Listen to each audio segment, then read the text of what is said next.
គឺជាចម្លើយដែលបងឆ្លើយប្រាប់អូនកុំតូចចិត្តអ្វីប្រលឹងកុំខឹងណាស្ងួនជាតិនេះមិនបានស្គាល់ខ្លួនជាក្រោយជួបជូនជាគ្នាបងសូមអង្វរគុំងាយើងគុំខឹងនឹងគ្នាជាក្រោយបើអស់ពីគុំជួបគ្នាជាគូ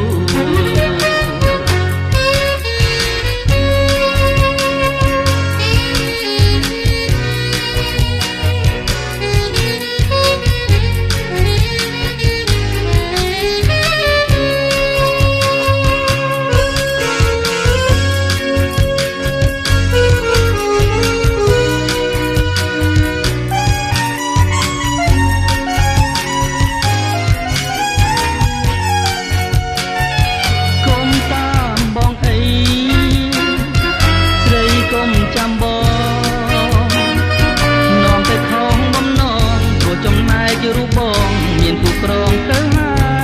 យនឹកស្ដាយណាស់ដែរតែមិនអាចឡើយបងមានគូទៅហើយនេះគឺជាចម្លើយដែលបងឆ្លើយប្រាប់អូនកុំតូចចិត្តអ្វីប្រលឹងកុំខឹងណាស្ងួនជាតិនេះមិនបានស្គាល់ខ្លួនជាក្រោយជួបជូនជាគ្នាបងសូមអង្វរគុំងា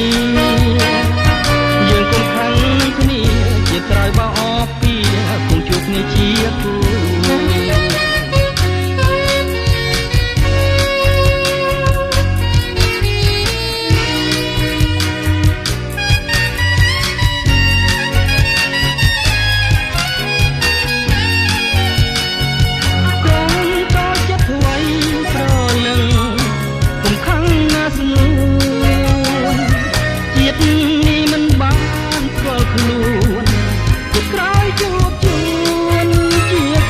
បងសូមអង្វរ